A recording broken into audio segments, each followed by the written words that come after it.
Parshat Chukat. So the name of this week's parasha means statute, decree, and it's explained that this type of decree has no explanation. It's above logic and reason. Okay. The specific command we're speaking about it in this parsha that's being labeled this statute is the quintessential decree that is above reason because it's the most contradicting. It has a contradiction from within, which makes it impossible for us to, so to speak, solve this riddle and make sense of this mitzvah. To the point that King Solomon himself, Shlomo HaMelech, says, I will attain wisdom because he was gifted with wisdom more than any other person. But at the end he says, wisdom is far from me. Why? Because if you don't know everything, then you realize you're missing something. So imagine a puzzle with one piece missing. How much is it worth? Not like the whole puzzle. So he understood that if I don't understand this mitzvah, then I'm lacking in wisdom. And so if I want to attain complete wisdom, I'll never accomplish it. He wasn't able to. Now, ultimately, when Mashiach comes, it says that the wisdom of the Parah Aduma will be revealed and will understand the mitzvah. Mm-hmm. So it is ultimately going to be attainable, but not now. So what is so unbelievable about this mitzvah that it tripped up Shlomo HaMelech in his quest and pursuit of wisdom?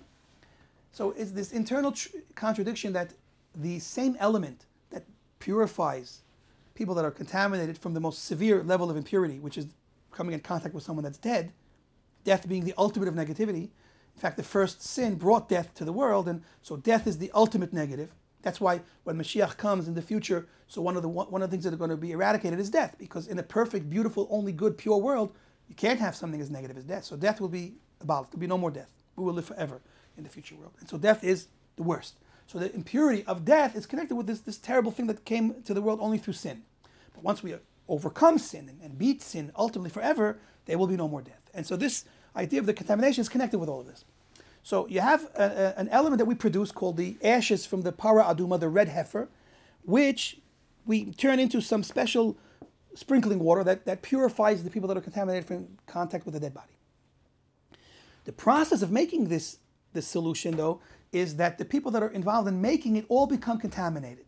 They become contaminated, yet it purifies. And this contradiction was very hard to kind of resolve. And that meant that since we can't understand how this works, we haven't achieved complete wisdom. Okay? Now, obviously, there's a dimension to this mitzvah that was only revealed to Moshe. But in the future, we will have it. We don't have it yet. So I can't answer you the ultimate mysteries of the Parah Aduma, but I can glean some lessons from it. Okay? So first of all, we said death is a result of sin. Right? And the shortcomings of mankind, of Adam and Eve, and future generations. So what's the rectification for this sin? Right? So there was a tree of knowledge that they would have, if they would have used it properly, it would have brought them and the world to a higher level of perfection. But since they used it in an improper way, it brought them to a lower level and blemished the world.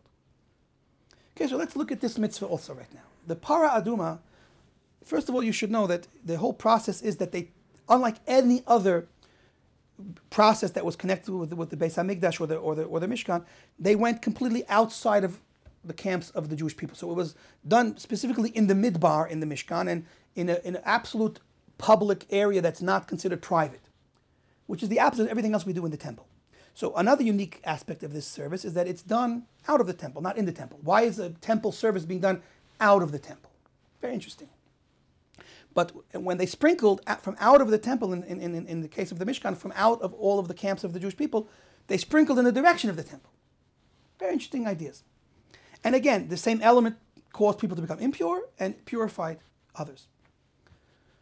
So I want to share with you a personal experience which will shed light on the direction I want to take this in for now, and that's this. I was living in Montreal, Canada, and a very nice town. It's the name of the city town was called Côte Saint-Luc. Côte Saint-Luc was a nice area, nice houses. There were a lot of Jews and a lot of shuls, a lot of synagogues, and it had a nickname Côte Saint-Jew, to be not as a derogatory term because there was just a lot of Jews.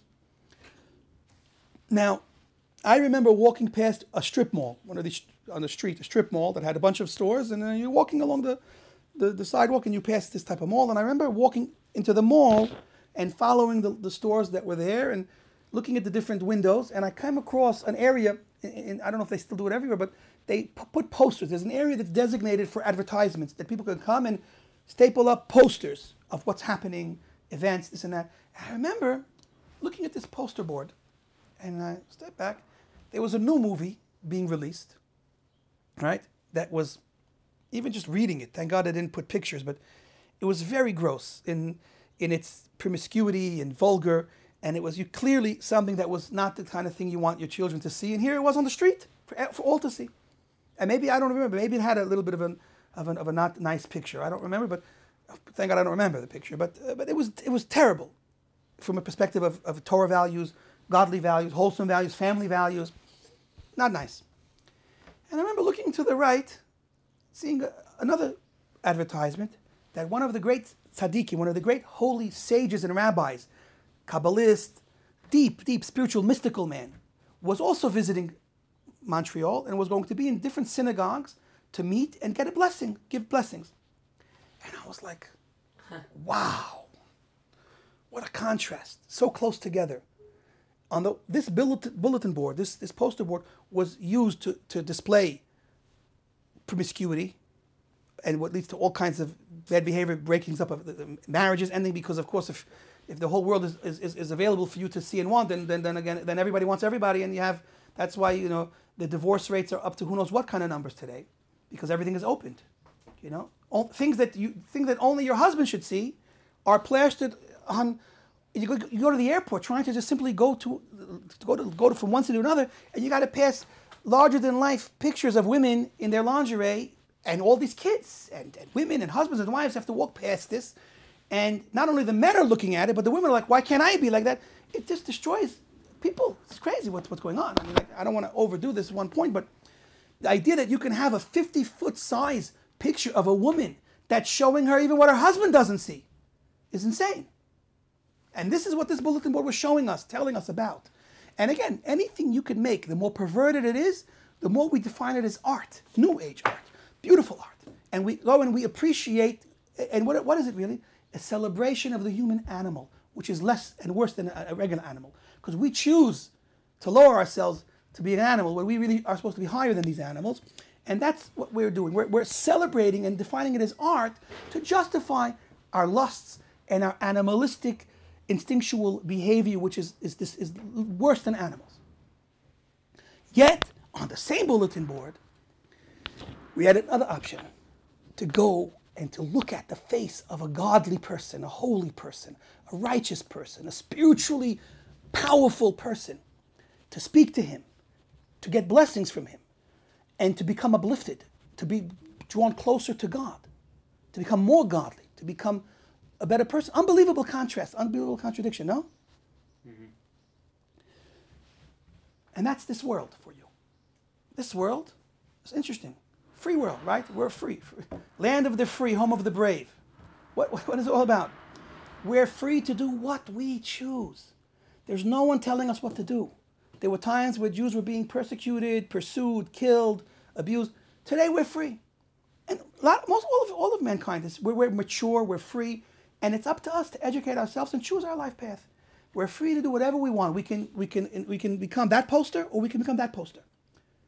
The same paper is you can draw whatever picture you want. The same world we can use for whatever life we want to create. We can stoop to the lowest of lows. There are 49 levels of impurity. We can go slide. It's not even steps. It's more like a slide. We can slide down the 49 slides of impurity, steps of impurity. Or we can work hard. Going up is much harder. Or we can climb the 49 steps of wisdom, of understanding, of holiness. Those are our two options. Same world, two options. And that's, I think, the message in the Parah Aduma. This idea that's connected with death, because sin and death are synonymous. Death comes from sin. So it represents the shortcomings of man. It represents our downfall. But it also represents the purification from that, and they're both, this contradiction is what life is all about.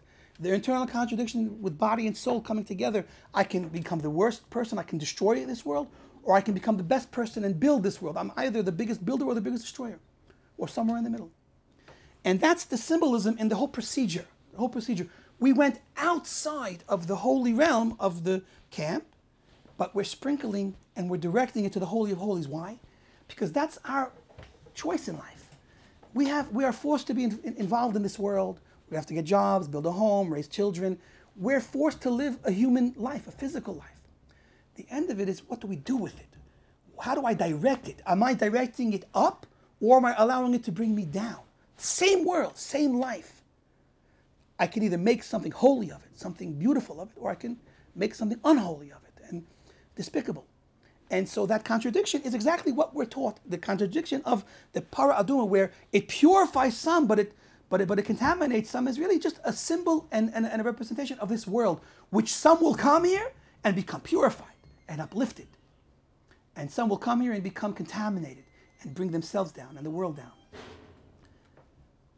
And that's the whole idea of directing it to the holy, but it has to be done outside, because in the mundane realm of life, I mean, you can go to synagogue and be holy, right? Anyone that goes to synagogue is obviously, he dresses up, he puts on a kippah, and if you follow different religions in this context, you're there, you're praying to God. Any religion that believes in God, it's good. So you're talking to God, you're praying to God, you're trusting in God, and you're trying to be a good person.